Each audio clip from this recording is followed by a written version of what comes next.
रामगढ़ में आज भाई आर्यन जुबेर के नामांकन के इस कार्यक्रम में हमारे बीच में राजस्थान में प्रतिपक्ष के नेता और हमारे अलवर के बेटे बहुत ही मजबूती के साथ आप और हम सबकी आवाज़ को विधानसभा में उठा रहे आदरणीय टीकाराम जी जूली साहब, हमारे बीच में भरतपुर से सांसद बहन संजना जी, मेरे साथी विधायक भाई मांगेलाल जी मीणा साहब, मंच पर विराजमान जिलाध्यक्ष योगेश जी मिश्रा साहब, हमारे दीपचंद जी खैरिया साहब, हमारे अजीत जी यादव साहब, कोचर साहब और सभी सम्मानित मंच सामने पूजा के बुजुर्गों, नौजवान साथियों,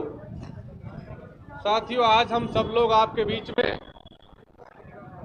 भाई आर्यन जुबेर के नामांकन के इस कार्यक्रम में आपके बीच आए और ये सारा जनसैलाब इस बात का गवाह है कि आज आप सब लोग इस बात की हाजिर लगाने के लिए आए कि आने वाली 13 तारीख को चुनाव होने जा रहा है और उस चुनाव में आप सब लोग मिलकर के मजबूती से मतदान करके और इतिहास को वापस से दोहराने का आप लोग काम करेंगे। भाई आर्यन को विधानसभा भेजने का आप लोग काम करेंगे। साथियों, हमारा जो प्रत्याशी हमने दिया आपके बीच में, अरे सुनो चाचा, भाई सुने 2 मिनट रुक जाओ, पीछे वाले को रोको। ने क्या हो रहा है इनके?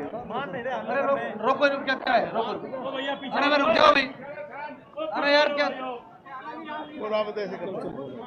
आपके बीच में जो हमने हमारी पार्टी के शीर्ष नेताओं ने प्रत्याशी आपके बीच बनाकर भेजा है, एक नौजवान साथी को प्रत्याशी बनाया है, वो कच्ची मिट्टी के रूप में है।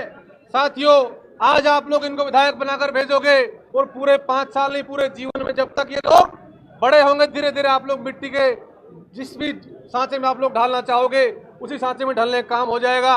और जैसे आप लोग उपयोग में लेना चाहोगे वैसे 10 महीने हो गए, 10 महीने के अंदर एक भी काम नहीं किया इन लोगों ने।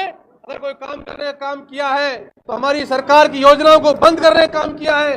जो गरीब आदमी को गणेश मानकर हमारी सरकार ने आदरणीय अशोक गहलोत जी ने चालू करी थी, उन योजनाओं को बंद कर रहे हैं। साथियों, आपके बीच में 25 लाख तक का इलाज मिल रहा था, इन लोगों ने उसको बंद करने का काम किया है। आप लोग ताकत देकर भेजोगे तो आपका ये बेटा विधानसभा में जाकर के आपकी मजबूती से लड़ाई लड़ने का काम करेगा। आने वाले वक्त में सारी योजनाएं हम लोग चलवाने का काम हम लोग करेंगे। यही बात करने के लिए बीच में आए साथियों, आप सब लोग मिलकर के भाई आर्यन को चुनाव जिताकर भेजोगे तो निश्चित रूप से हमारा जो सही मायने में जुबेर जी को श्रद्धांजलि होगी वो पूरी हो पाएगी, क्योंकि जुबेर जी आपके लिए लड़ाई विधानसभा में लड़ते थे और लास्ट टाइम तक भी। मेरे एक वाक्य उनका याद है, मैं जब विधानसभा में था तो मुझे उन्होंने कहा कि भाई पढ़ के आया करो आप लोग, और कुछ नहीं आता हो तो मेरे से पूछा करो, मैं बताऊंगा आप लोगों को। हमें समझाने का काम करते थे नए लोगों को, ऐसे हमारे नेता थे वो, और जो है आए दिन आपकी लड़ाई लड़ने का काम करते थे। मैं समझता हूं कि सही मायने में सही श्रद्धांजलि हमारी होगी। हम लोग उस दिन अपना वोट डाल करके आए, ये भारतीय जनता पार्टी के लोग नई सगुफे लाएंगे आपके बीच में, हमारे वोट को रोकने का प्रयास करेंगे। लेकिन एक बात ध्यान रख लेना, आज ये हमसे गलती हुई, आज हमसे भूल हुई तो जीवन में इसका सुधार नहीं हो पाएगा।